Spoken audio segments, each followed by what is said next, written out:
Boa tarde, pessoal. Meu nome é Leandro. Eu estou com um trabalho de conclusão de curso do desenvolvimento de um veículo autônomo em escala reduzida, sobre a orientação do professor Elias José de Rezende Freitas. Antes de tudo, eu gostaria de agradecer a presença dos avaliadores, né, o Carlos, o Vitor e o Gabriel, por disponibilizarem o tempo aí. Agradecer também aos convidados, né, que estão participando aí da minha apresentação. E vamos iniciar. Então, o objetivo geral do trabalho, pessoal, é desenvolver um veículo elétrico autônomo em escala reduzida, né? E dentro desse projeto, a gente tem os objetivos específicos, que são escolher e testar um modelo de robô em ambiente de simulação para competições de corrida autônoma, automatizar um veículo de controle remoto adicionando sensores e eletrônica embarcada, implementar um algoritmo de navegação autônomo, integrar um ambiente de simulação com o veículo físico, adaptar e testar o robô em ambiente físico, bem como analisar os resultados obtidos. Qual que é o contexto que se encaixa esse trabalho? Atualmente, né, a gente tem um mercado dentro da área de robótica que movimenta 25 bilhões de dólares, de acordo com estudos realizados pela Boston Consulting Group, e a previsão é que exista um aumento de até 10 vezes até 2030, pelo próprio estudo que eles realizaram. Diversos trabalhos têm sido realizados, né, e fomentados por conferências e congressos na área, e a gente tem a IROS, que é a International Workshop on Intelligent Robots and Systems, e a ICRA, que é a I3E, Conference on Robotics and Automation, que são as principais conferências da área de robótica. E algumas universidades estão desenvolvendo projetos e plataformas para desenvolvimento de robôs, que no caso a gente tem a F110 e a Mercer. Diversas competições ao redor do mundo têm sido realizadas para incentivar a pesquisa no desenvolvimento de robôs autônomos móveis.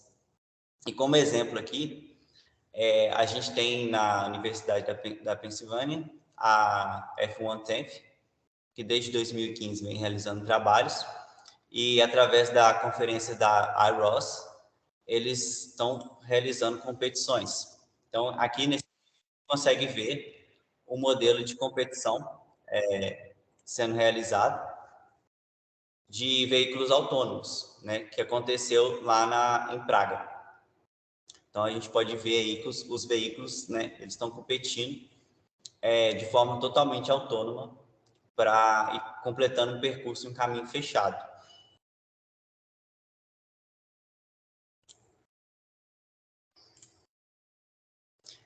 Normalmente, né, os trabalhos de pesquisa têm sido desenvolvidos utilizando o ROS, que é o Robot Operating System, que é um sistema, né, para desenvolvimento de robôs, né? E aqui eu destaco que dois pontos desse sistema, que é o sistema de comunicação, que funciona de forma que eu possa integrar vários projetos, e um ecossistema que funciona também através de pacotes. Então, eu posso utilizar trabalho de outros autores para facilitar o desenvolvimento de projetos. A metodologia, ela segue esse fluxo, né? A gente primeiramente escolheu a estratégia de navegação, depois partimos para o desenvolvimento da arquitetura do robô, o desenvolvimento do software em simulação e o desenvolvimento do hardware. Dizendo que os dois, né, foram realizados testes e validação. Depois, a gente faz a adaptação do software e hardware, software com hardware, realiza testes para ter o protótipo final. Então, vamos partir agora para a estratégia de navegação dentro da metodologia utilizada. A estratégia de navegação foi baseada nos estudos do professor Elias, e de acordo com diversos outros estudos, né? A gente tem aqui uma missão que vai ser realizada pelo robô, que no nosso caso vai ser ir de um ponto a outro, né? Prevenido previamente. E a gente vai precisar, né, fazer um planejamento desse movimento, que vai ter que contar com desvio de obstáculo do robô e vai precisar também da posição atual desse robô. Então, com planejamento de movimento, você vai conseguir realizar o comando do robô. O robô vai te retornar dados dos sensores, e esses dados dos sensores vão retornar a localização e o mapeamento local do robô. Então, a gente parte agora para o desenvolvimento da arquitetura do robô. A arquitetura do robô, ela está resumida nesse quadro de arquitetura desenvolvida, né? Basicamente, diversos estudos utilizam essa estrutura, né? Que é a percepção do ambiente, que segue depois o planejamento de movimento e o controle. Então, a gente vai estar falando um pouquinho mais sobre cada um desses. Então, dentro dos sensores, como que foi feita a arquitetura? A gente utilizou como base 3 sensores, que foi o encoder, o EMU e o LiDAR. O encoder, né, que é um sensor que funciona através de pulsos, ele foi utilizado internamente no robô para medição da velocidade linear do robô. Então, através desses pulsos, eu consigo obter a velocidade do robô. Eu também tenho a minha IMU, que é um sensor que ele funciona através de eixos, né? Dentro dessa IMU, mais comumente, né, a gente tem o acelerômetro, giroscópio e magnetômetro, e eles vão me passar a informação da aceleração em 3 eixos. O giroscópio vai me passar a informação da rotação nos 3 eixos, e o magnetômetro ele consegue passar ambas as informações. E vou ter o LiDAR também sendo utilizado. O LiDAR é um sensor que funciona através de lasers. No nosso caso aqui, a gente utilizou um LiDAR que funciona em 2 dimensões, né? Então, ele consegue fazer um mapa 2D do local. E cada laser desse, você consegue ter a distância e o ângulo referente a cada laser desse, você consegue realizar um mapeamento local do espaço. Então, utilizando esses sensores, foi realizado a odometria do veículo, através desses sensores. Então, a odometria principal do nosso trabalho aqui é realizada através da cinemática do veículo. A cinemática desse veículo é a cinemática comumente utilizada nos veículos automotivos, que é a cinemática Ackermann. E nessa cinemática, né, nós temos as equações. Equações dos ângulos das rodas, né? E através dessas equações, a gente consegue obter a velocidade em relação ao eixo X e ao eixo Y por essas equações aqui apresentadas. E também eu consigo ter a minha velocidade angular do meu robô. E o próximo passo, então, para obter a odometria, é simplesmente integrar esses valores obtidos, e com a integração da velocidade no eixo x, y e a velocidade angular, você tem os parâmetros necessários para a odometria, que é a posição no eixo x e y do robô, dado uma posição inicial e a posição atual, e você também tem o ângulo yaw, que a gente chama de yaw, que é o ângulo em relação ao eixo z. Outra técnica que é utilizada para realização da odometria foi o Ranged Flow Based 2D Odometry, que ele basicamente funciona através do LiDAR. Então, você vai ter um mapeamento feito pelo LiDAR, e através da mudança com a variação do espaço do ambiente que você tem ali em 2 dimensões, você consegue prever o movimento prever a posição com que o robô se movimentou. E por último, a gente vai utilizar o filtro de Kalman, que vai fazer com que um somatório dessas odometrias, né, e realizar uma fusão, né, dessas odometrias para você ter uma odometria mais precisa. Logo, a gente tem um mapeamento, então, realizado pelo LiDAR, que vai ser necessário para a gente utilizar a nossa estratégia de desvio de obstáculos.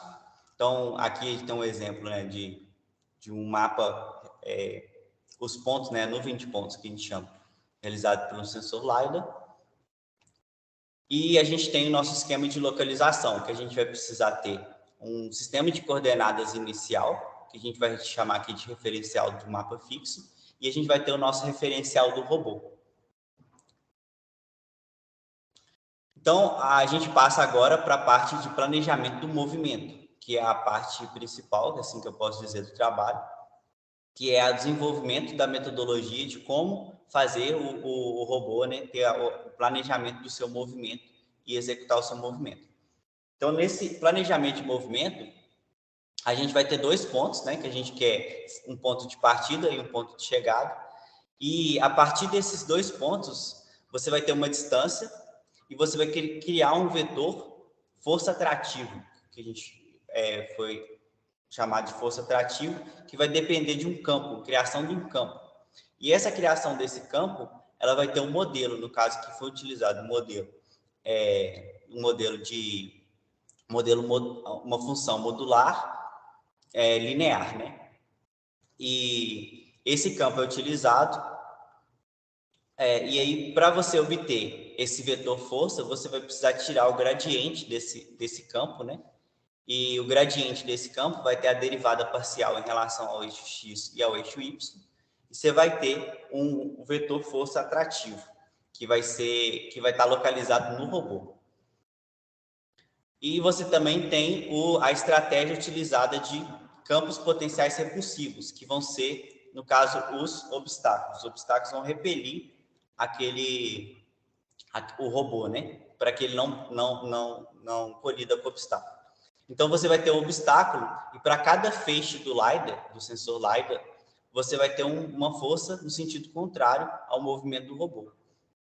E o somatório dessas forças, né, criado por esse campo, vai gerar um vetor resultante. O campo utilizado foi esse aqui, né? E a intenção dele, né, essa é uma barreira. Então, você pode ver que o campo ele é muito forte para quando a distância for aqui, ela é pequena. E a gente vai ter as equações que descrevem esse campo, tirando o gradiente desse campo também, né, e derivando em relação a x e y, a gente tem a nossa equação final que descreve cada força dessa, descrita por cada ponto cada laser do LiDAR. E então, a gente fazendo o somatório dessas, você tem um campo resultante que é força repulsiva. Por último, a gente vai somar esses 2 vetores de força e a gente vai ter um campo uma projeção vetorial, né, do nosso campo resultante. Então, quando a gente vê essas setas aqui, é equivalente a você enxergar que o robô está nessa posição e nessa posição do mapa, ele vai ter um vetor que resulta para uma certa posição. Em verde, a gente vai ter aqui nessa imagem o nosso obstáculo. Então, é possível ver que no obstáculo, os vetores eles tendem a se afastar, eles tendem a repelir. E no ponto em preto, todos os vetores tendem a conduzir no ponto que está em preto, que é o ponto de atração, o ponto que eu vou colocar para onde eu quero chegar com o meu robô.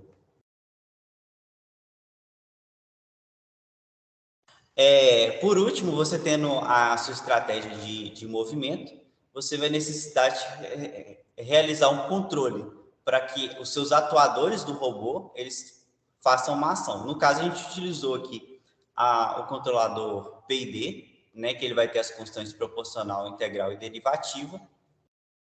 E a gente fez aqui a arquitetura de controle, né, do ângulo da direção do robô. Então, internamente no robô, você tem um motor que define, que vai ter a direção, né, que vai definir a direção. Você vai rodar ele nos 2 sentidos. Internamente nele tem um potenciômetro, que calcula o ângulo medido. Então, você vai dar um set point, né, de um ângulo de referência para qual você quer que as rodas do veículo ela tenha de ângulo. Você vai ter um ângulo medido, que é internamente no potenciômetro desse motor. A diferença dele, você vai ter um erro que vai passar pelo seu controlador PID. Vai retornar um sinal de controle e enviar para o robô com a saída do seu ângulo controlado. Da mesma forma, né, foi utilizado para o controle de velocidade. No caso, a velocidade vai ser medida pelo encoder. E você vai dar o set point de velocidade e da mesma forma, você vai ter o erro, realizar o controle, ter um sinal de controle de saída e fazer o controle da velocidade do robô. Então, a gente tem agora a parte de desenvolvimento de software e simulação. O software, ele foi desenvolvido na plataforma ROS, né, como vocês puderam ler no trabalho. E o ROS, ele funciona através de nós e tópicos. Você deve estruturar esses nós e tópicos. Onde os tópicos vão receber informação que vem dos nós e vão, ao mesmo tempo, vão enviar essa informação, vão deixá-la disponível, seria um termo melhor, para que outros nós peguem essa informação. Então, aqui a gente tem o nosso nó do LiDAR, que vai mandar para o tópico scan, que vai passar a informação do sensor LiDAR. Essa informação foi utilizada no nó RF2O, que é a metodologia para odometria através do RF2O, para utilizar no nosso pacote aqui, no nosso nó de localização do robô. A gente também teve a EMU, que foi utilizada para a questão de localização do robô, e a gente também tem a nossa odometria calculada, né, pela cinemática de Ackermann, que vai também retornar a localização do robô. Esse nó de localização do robô, a gente vai ter dentro dele a utilização do filtro de Kalman, e a gente vai ter uma odometria aqui filtrada para o nosso planejador de movimento, um nó criado para desenvolver todas essas equações que aqui foram apresentadas. Além disso, a gente tem também no nosso planejador, né, a informação vinda aqui do mapeamento feito pelo LiDAR, para a gente conseguir fazer a parte de desvio de obstáculo. Essa informação, então, é mandada para um tópico chamado Drive, e esse Drive vai fazer as informações do Drive vão servir tanto para realizar a direção do veículo, né, um drive de direção, e um drive de velocidade. No drive de velocidade, você vai ter o feedback de velocidade do robô, que é dado pelo encoder, que retorna para a realização também da odometria. Os pacotes utilizados nesse trabalho, então, a gente utilizou alguns pacotes de outros autores, que é uma das vantagens de se utilizar o ROS e o fato dele ser tão utilizado na área de pesquisa, que foi o pacote dos drivers do LiDAR para a utilização do sensor LiDAR, que foi utilizado o YD LiDAR modelo. Os pacotes para a utilização da IMU, então também estão aqui, e o pacote utilizado para a realização da metodologia RF2O. Outro pacote utilizado foi o pacote de Robot Localization, um dos pacotes mais utilizados dentro da área de robótica, que é para a localização do robô, onde foi utilizado o filtro de Kalman. Os outros códigos, né, de driver e de odometria foram realizados por mim, né? No caso, foi de minha autoria, que foram os pacotes de odometria, o drive de velocidade, drive de direção e o planejador de movimento, que são encontrados aqui no meu GitHub. Você tem a parte também agora de desenvolvimento de hardware, que é a construção do robô. O hardware, né, ele foi todo desenvolvido, a parte eletrônica dele. Então, a gente vai ter aqui, no nosso hardware desenvolvido, né, uma alimentação para uma bateria, que ela vai alimentar aqui um conversor DC-DC, que vai reduzir a tensão aqui de 7,4 para 5 volts, para alimentar os componentes do robô. Essa alimentação, né, ela vai funcionar tanto para o encoder, para o conversor, para o ponte H, IMU e o próprio LiDAR. E aí você vai ter também as ligações aqui para a realização dos comandos, né, necessários e interligações de comunicação para cada um desses componentes aqui, internamente. Diretamente ligada ao Raspberry, que é o componente principal, que é o computador que controla todo mundo. Também está ligada à IMU, através de um conversor serial. E a alimentação de 7,4 volts, por vir direto da bateria e fornecer uma corrente maior, ela liga a ponte H, que alimenta o motor principal, que faz a velocidade do veículo, né? Que produz velocidade do veículo, que consome maior potência no robô. E agora a gente vai para a parte de adaptação de software e hardware. Dentro da parte de adaptação de software e hardware, a gente tem os drivers, os ajustes de calibração que são necessários. Então, o driver de velocidade ele vai ter as constantes de PID e as constantes de velocidade, que precisam ser ajustadas para a gente ter uma correta medição, né, tanto pela odometria quanto o correto movimento do veículo, né? Então, você tem essas constantes, tem as constantes do PID da direção e a própria constante de direção, que estão expostas no trabalho. Você também tem a parte de planejamento de movimento do planejador, tem as constantes de força atrativa e repulsivas, aqui apresentadas, e você vai ter também a IMU, onde é feito o ajuste do acelerômetro e do giroscópio. Nesse caso aqui, é ajustado pelo pacote utilizado e a calibração ela é feita de forma automática. Parte de resultados agora, pessoal, obtidos pelo trabalho. Inicialmente, os resultados foram obtidos através da simulação. Então, a simulação ela foi utilizada através do simulador da UF1TF e foram utilizados vários mapas, que alguns desses mapas foram já utilizados em competições reais, outros não, outros são apenas no simulador. E nesses mapas, a gente realizou o teste, né? Antes mesmo de desenvolver a parte de hardware do veículo, para saber se a nossa estratégia, né, utilizada para planejamento de movimento, ela seria válida.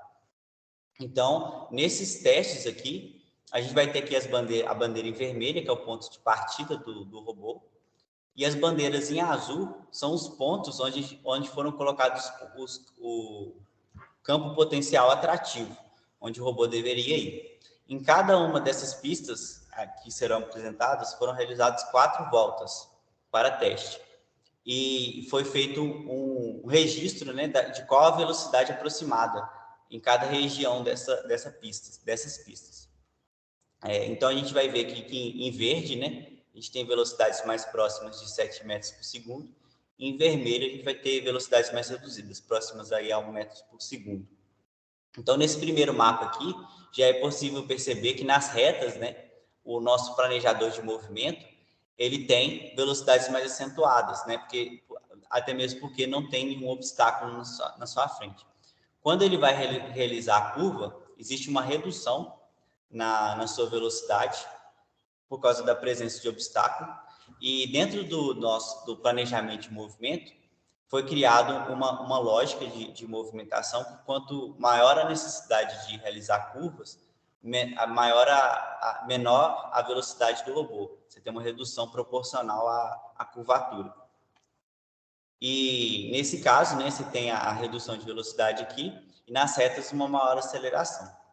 No próximo mapa testado, né, um mapa com maior número de pontos, né, de checkpoints, que a gente pode chamar assim, a gente vê que ele já é um mapa que já possui mais curvas no simulador, e nesse caso aqui a gente vê uma maior variação, né, da velocidade do robô. Então, você já tem variações acontecendo ao longo do mapa. E alguns pontos, né, ele tem uma certa dificuldade aqui até retornar a velocidades maiores, que também é normal, né? Para o robô fazer curva, você precisa de ter reduções de velocidade. Tem esse outro mapa também, que é chamado mapa Berlim. Nesse mapa, ele tem uma característica interessante utilizada aqui na simulação. Você tem velocidades mais elevadas nos momentos que tem a pista mais livre, mas aqui entre o checkpoint 3 e 4, foi colocado propositalmente aqui eles com a barreira na frente, para ver qual seria o resultado dele frente a um obstáculo. e aí a gente vê uma redução mais brusca e uma variação maior no movimento. E nesse outro mapa aqui, a gente colocou um número menor de checkpoints para ver como ele iria conduzir nesse mapa. E aí a gente vê que, nesse caso, ele já tem uma maior variação de velocidade ao longo de toda a pista. Então, em sequência aqui, a gente consegue ver o vídeo, né, do simulador. Então, o robô aqui, ele está no simulador realizando o percurso, né, daquele primeiro mapa apresentado. E a gente pode ver que nas retas, né, a gente tem velocidades mais altas e nas curvas ele tem a redução de velocidade. Está pequeno aqui, vou tentar aumentar um pouco, mas em vermelho aqui tem o vetor resultante sendo representado, ele está mexendo aqui, vibrando um pouco. E em verde tem um vetor campo repulsivo. Em verde o vetor campo repulsivo, e em azul vai ser o campo potencial atrativo. Então, o somatório desses dois vai dar o que está em vermelho aqui, para segmento do caminho. Então, a gente vê que ele consegue realizar o percurso, né, através da metodologia utilizada. E ele faz todo o percurso previsto aí para a realização. No outro mapa, a gente tem aqui, né, uma maior variação de velocidade, né, com menor número de checkpoints, também que pode ser visto. Aqui dá para enxergar um pouco, está um pouco mais próximo, né, a questão desses vetores. E por último aqui, a gente tem aquela questão do mapa, né, onde foi colocado uma barreira em frente entre um checkpoint e outro. Então a gente vê a maior dificuldade, né? A gente vê ele caminhando de forma suave nas partes retas, mas quando apresenta, né, a parte dessa barreira, você vê uma maior variação no movimento.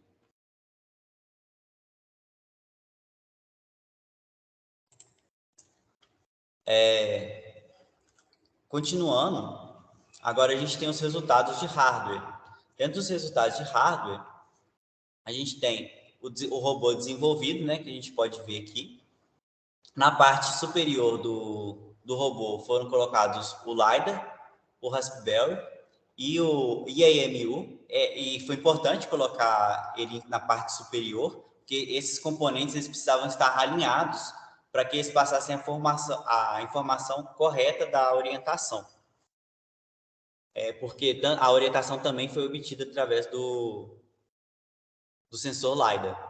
E também tem um conversor aqui para ver o valor da bateria, né? Porque essas baterias, você não pode deixar a tensão dela cair muito quando ela está descarregando, porque ela pode dar problema. Então, foi optado a utilização desse conversor com display. E na parte interna dele, né? Na parte de baixo aqui do MDF utilizado, a gente vai ter as pontes H, o conversor analógico digital, o encoder e a bateria colocada aqui internamente. Uma das dificuldades aqui, né, dentro desses resultados apresentados que vocês podem ver nessa imagem é que ficou tudo muito compacto, né? Talvez com um veículo maior a gente teria um resultado melhor de distribuição dos elementos aqui dentro. A gente vai ter também os resultados de calibração.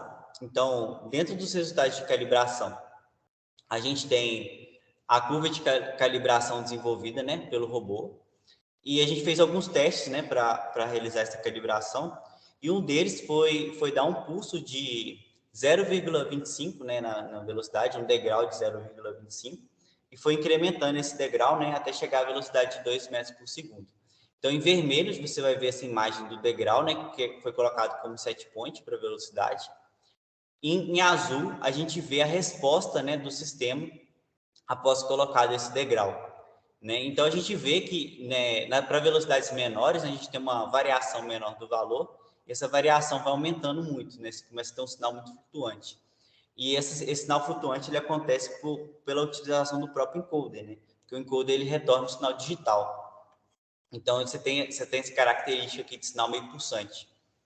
Então, você vai ter mas a gente consegue ver aqui, né, que o controlador PID, né, ele conseguiu atender bem a expectativa, né, a resposta é bem rápida do sistema, para conduzir a velocidade desejada.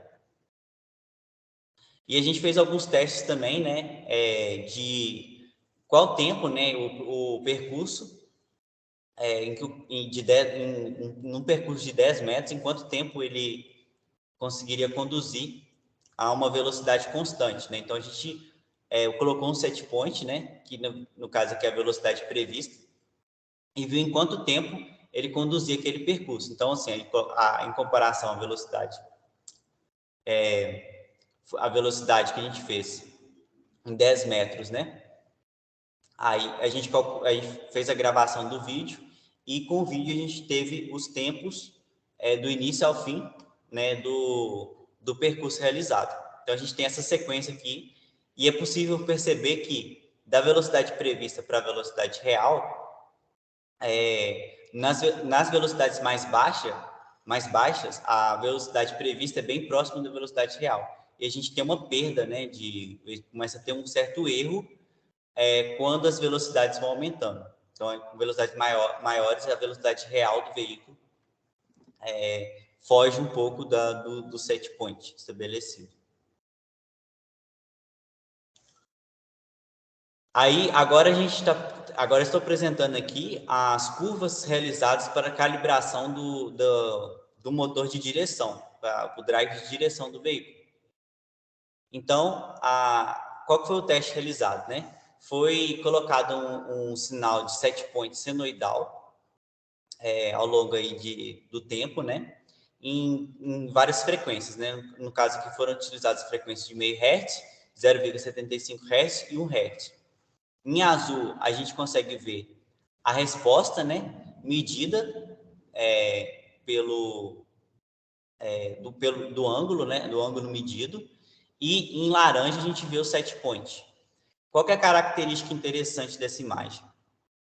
É possível perceber que quando a gente aumenta a velocidade, a gente começa a ter um certo delay na resposta do movimento. Então, aqui na velocidade de 1 Hz, já é possível ver que a resposta, né, do meu controle aqui, ele começa a ter um espaçamento aqui, um certo atraso. Então, assim, por esse método de calibração, a gente consegue achar um ajuste ideal aqui para definir qual a velocidade com que a direção tem que se movimentar. E um outro teste, né, que foi um teste mais de precisão, para saber se o valor é preciso ou não, né, o ângulo medido. E o ângulo medido, aqui nesse caso, ele não é tão preciso. Então, a gente consegue ver aqui que isso aqui é uma condição interna do próprio robô, a característica física dele que limita ele, e a característica do motor e potenciômetro que existe lá no motor de direção. Aí, o ângulo setado, né? No caso aqui, por exemplo, de 10 graus, e em alguns momentos aqui está medindo um ângulo de 15 graus. Isso é porque tem muita folga, existe muita folga mecânica no robô. Então, ele tem uma certa dificuldade em fazer esse ajuste. Agora, os dados de localização. Então, aqui a gente utilizou 2 métodos aqui para comparação, que foi o método RF2O e a própria cinemática calculada. Nesses métodos, é possível ver essa linha em verde, que é o caminho, essa linha tracejada em verde, que é o caminho real percorrido. Né? Foi colocado o veículo para fazer uma curvatura, né, fixa de raio 0,7 metros.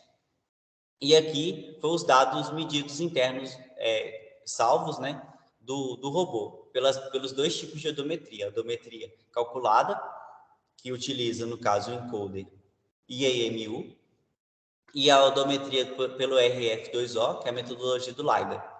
Então, a gente vê aqui que o LiDAR ele tem um certo erro quando ele fica parado aqui, ele causa um certo desvio no valor inicial aqui.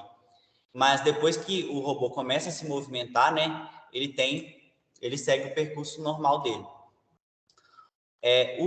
No caso da odometria calculada pela cinemática do veículo, a gente vai ter também um valor bem próximo, né, da curvatura realizada, só que nenhuma das duas curvaturas é exatamente o valor percorrido. Entretanto, a gente pode destacar aqui que são valores bem aproximados. Está aqui na casa de 10 centímetros, 5 centímetros de erro. Então, assim, de qualquer forma, as duas odometrias se mostraram satisfatórias. E, em sequência, né, foi utilizado o filtro de calma para a gente conseguir fazer uma melhoria, né, no sinal de odometria. Só que, infelizmente, né, no nosso trabalho, a gente não conseguiu alcançar resultados positivos utilizando o filtro de calma. A gente pode ver aqui, né, que o filtro de calma, que está representado em azul aqui, em vermelho a gente vai ter o resultado da odometria, esses pontos, né, são os resultados da odometria pelo RF2O, e em preto os resultados da odometria pela cinemática. Então, ele tendeu a seguir um dos valores aqui, né, e depois ele simplesmente mudou. O ideal, né, na realização dessa fusão é tentar deixar o valor do filtro de calma mais próximo do caminho original. Então, foi uma questão de ajuste mesmo que precisa ser melhorado no trabalho. E também tem o resultado do prático agora, do planejamento de movimento que a gente realizou. Os testes foram realizados na quadra do IFMG Itabirito, e na quadra do IFMG Itabirito foram colocadas 4 coordenadas, né, que seguem essa quadra aqui de vôlei, né, que ela tem medida padrão de 18 metros por 9 metros. Então, foram colocadas as 4 coordenadas, né, dadas ao robô para ele seguir, a partir da posição inicial que começa nesse ponto 4, para ele seguir esse caminho. E o caminho que a gente vê em vermelho aqui é o caminho aproximado, né, que a gente vai conseguir ver no vídeo a seguir, realizado pelo robô. Então, assim, e esse caminho, como o filtro de Kalman não foi tão adequado, foi realizado apenas com a odometria da cinemática do Ackermann do veículo. E a gente pode ver aqui no próximo vídeo o caminho realizado pelo robô. Então, a gente vê que ele segue, mesmo sem utilização do filtro de Kalman, ele segue um caminho bem preciso com o previsto pelo planejamento de movimento.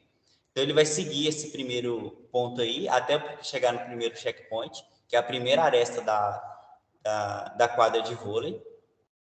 Aí foi colocado um raio de aproximadamente meio metro ali, de distância, para ele reconhecer o checkpoint. E aí ele começa a ir para o próximo checkpoint, que é a segunda aresta. Né? E aí, nesse caso aqui, a gente não colocou um obstáculo, ele está apenas utilizando o campo potencial atrativo dele. Ele consegue, para testar a parte de planejamento de rota, né? Se ele consegue cumprir o movimento planejado de um ponto a outro, conforme previsto na teoria, na metodologia apresentada. Então, ele segue lá os pontos, né? E é interessante destacar aqui, né, que quando a gente integra um valor, né, para um valor, né, para determinar uma posição, a gente acaba tendo um erro acumulativo. Então, a gente consegue ver isso no final do vídeo, em que o robô ele ultrapassa um pouco o checkpoint ao checkpoint inicial. Então, a gente vê que ele tem um certo desvio, que ele não segue perfeitamente a última linha aqui.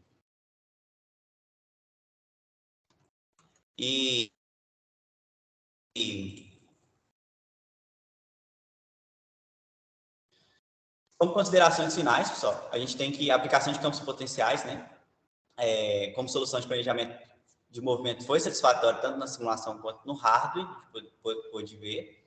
A odometria do robô ela alcançou seu objetivo independente da utilização do filtro de calma. Existe espaço, né, para a realização de melhorias no protótipo desenvolvido, uma vez que na simulação a gente viu que as velocidades foram bem maiores do que as velocidades alcançadas pelo protótipo desenvolvido. Por quê? Houve algumas limitações de próprio hardware, né?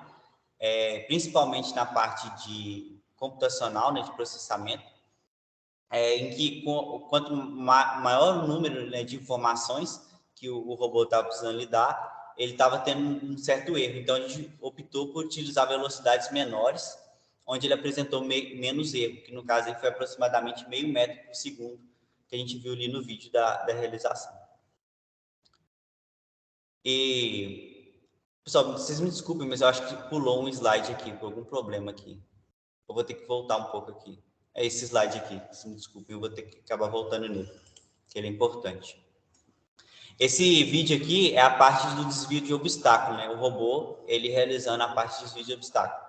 Foi colocado um obstáculo bem à frente do robô e, nesse caso aqui, a gente vê que ele conseguiu passar, né, pelo obstáculo e o caminho natural, né, o checkpoint dele é na linha reta, ali, na primeira aresta da quadra de vôlei.